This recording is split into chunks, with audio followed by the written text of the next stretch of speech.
جھٹکے میں بدلنے پہ قادر ہے، وہ گناہوں کو بدل کے نیکیوں میں تبدیل کرنے پر بھی قادر ہے۔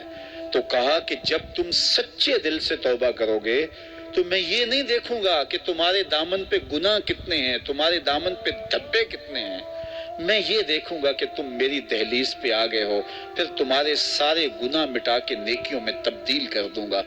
زمانے نے دیکھا کہ بشر حافی ہر وقت شراب کے نشے میں دھت رہتے ہیں، سویر سے لے کر شام تک شراب ہی شراب۔ ایک دن شراب کے نشے میں جا رہے تھے، راستے میں گلی میں کاغذ کا ایک ٹکڑا دیکھا، اس کے اوپر اللہ کا مبارک اسم لکھا ہوا تھا۔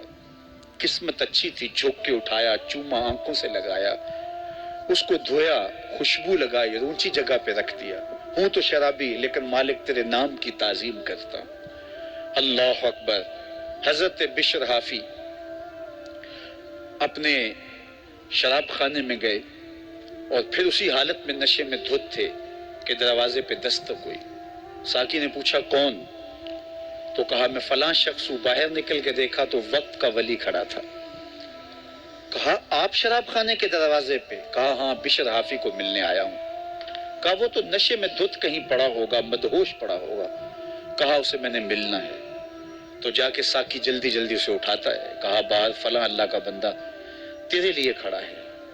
حیرت زدہ ہو گیا، میں گناہگار، پاپی، مجرم، میلا اتھرو، اور میرے لیے اللہ کا ولی منتظر کھڑا ہے؟ تو جوتے بھی نہیں پہنے، اسی حالت کے اندر ننگے پاؤں، پا برہنہ خانے کے دروازے پر آئے۔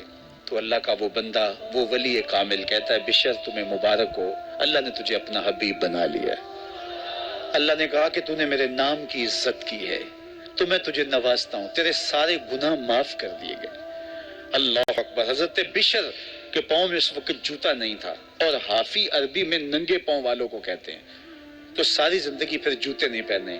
فرماتے تھے جب رب کا سندیسہ میرے نام آیا تھا اس وقت میرے پاؤں میں جوتے نہیں تھے، تو یوں ہی بازاروں میں پھرتے تھے، لیکن اللہ نے یہ اہتمام کیا تھا جن گلیوں سے گزر کے بشر حافی نے جانا ہوتا ان راستوں میں جانور بھی گوبر نہیں کرتے تھے کہ یہ اللہ کا حبیب گزرنے والا ہے، اللہ کا بندہ گزرنے والا ہے۔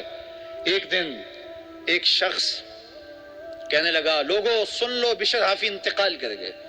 اس نے کہا تم نے کس سے سنا؟ کہا سنا کسی سے نہیں، یہ جو راستہ بشر حافی کے گھر سے مسجد کو آتا ہے اس گھر میں گوبر پڑا ہوا ہے، اس کا مطلب یہ ہے کہ بشر آج اس راستے سے آنے والے نہیں۔ جب دیکھا تو واقعی حضرت بشر انتقال کر گئے تھے۔